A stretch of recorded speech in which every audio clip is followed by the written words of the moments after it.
Tucked away into the corner of Montague County is an animal sanctuary known to only a few outside of the area. Rarely does anyone travel to this neck of the woods northwest of the Dallas-Fort Worth metropolitan area, but somehow Terry DeGaw, a Navy veteran, former registered nurse and hospice worker with a genuine love for animals, has transformed this corner of the north central Texas landscape into a sanctuary and rescue facility for abandoned animals and farm animals fated to otherwise inevitable deaths at the local slaughterhouse. The sanctuary, which occupies just over 20 acres of ranch and oil land just outside of Forestburg, Texas, dons the appropriate name Serenity Springs Animal Sanctuary. There may be no springs on the land, but one can definitely find serenity among its trees, dry land, and the sounds of a variety of domestic and farm animals that call this place home.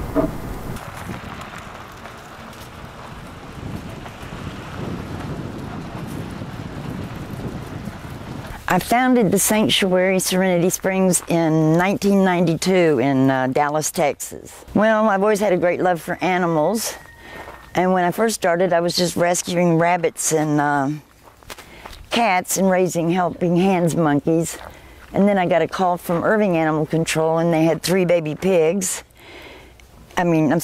baby pigs and wanted to know if I could help, and I said yes. And then I was in the pig business. Right after that, they did an article in the Dallas Morning News, and that's when I ended up with so many pigs that I had to move out of Dallas.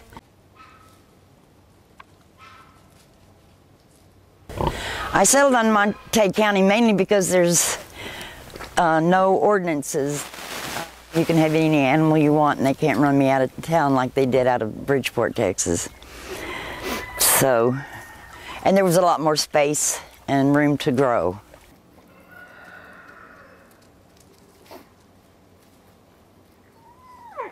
You can actually see that these are kind of different than the other animals, the pot-bellied pigs and the farm pigs, but these are considered ferals who do a lot of damage and are overrunning Texas, so there's open season on killing them. And these have all been, their mothers have been shot, and the hunters gathered up the babies. They came when they were really, really small, so as you can see, they're very, whoops, just chased her off, but they're very tame.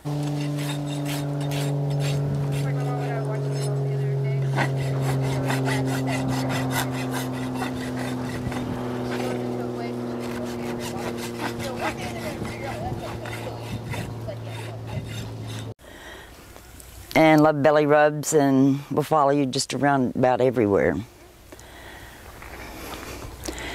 And then you can see also that there's pot bellies over there, the one pot belly, the white one. And then there's a little silver one back there named Baby Ha Ha. Oh, Lord. Did he get new shirts for Christmas? I don't know. And the little white one's named Parker because he was found in Parker County.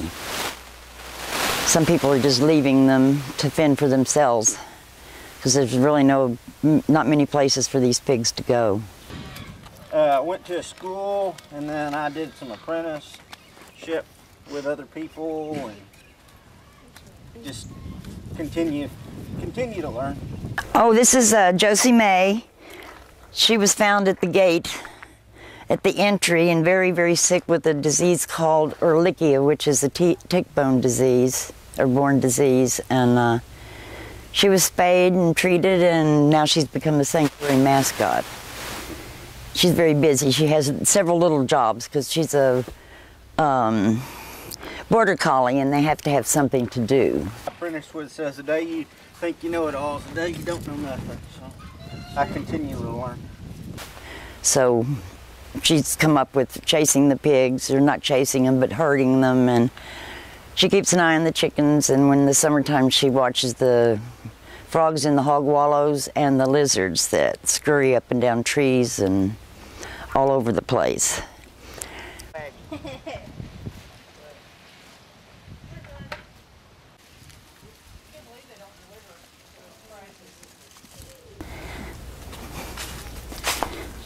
Shall I open up one of these and we'll see if everybody's sleeping? Yeah, let's do that. I might make them all run out, but we'll...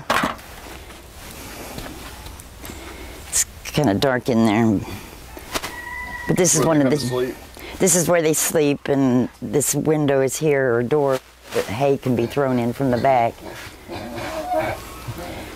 We've rather disturbed them. The sanctuary is funded through the generosity of its supporters, who come from near and far to visit the sanctuary and witness the magical environment that transforms this otherwise desolate part of North Texas into a place of solace and serenity.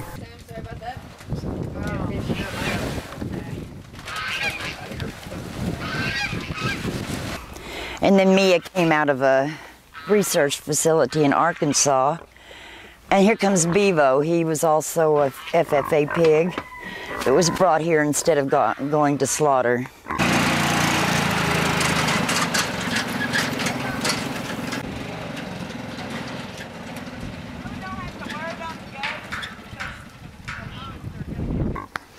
And that's another wild hog back there named Izzy.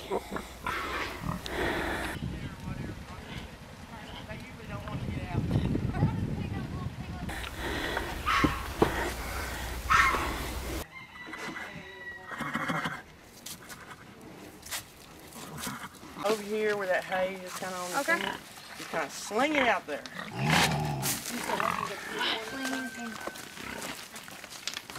Yes, okay. Show me how to sling. Just like that. Just like that. All right. I feel bad when I hit the That's all right. And we sling it kind of that way, so the ones across the fence can have something to do.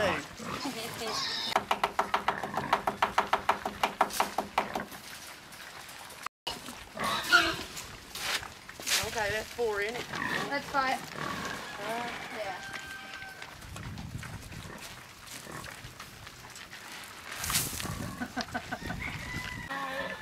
I think it's this guy here. Yeah, I think so too. He was smaller than last time I saw him. Well, we first got involved with Serenity Springs. I was working for my university's swine production facility, and they had a couple of runs that they wanted me to kill, and I couldn't do it. And so I talked to Mom on the phone, and she said, bring those babies home. So I brought them home, and they lived in my laundry room for about a month and a half. More popcorn? No. I wonder if it's a black one. We were starting to catch up, and we needed someplace to take them because we live in a city that doesn't allow livestock. And so through the miracles of Google, we found Terry's place at Serenity Springs, and I emailed her up, and she said, yeah, bring him down. So thankfully we had some place to take our new pets. The local big animal veterinarian, Arn Anderson from Cross Timbers Veterinarian Clinic, regularly visits the sanctuary to care for the animals, spaying the female pigs, neutering the male pigs, and offering his services wherever and whenever they are needed. Serenity Springs Sanctuary truly lived up to its name. In the 3 days I spent staying at the sanctuary, visiting with the animals and listening to the sounds of their joyful voices, I truly found serenity. Just as the animals who now call Serenity Springs Sanctuary home have found all solace, serenity, and ultimately salvation.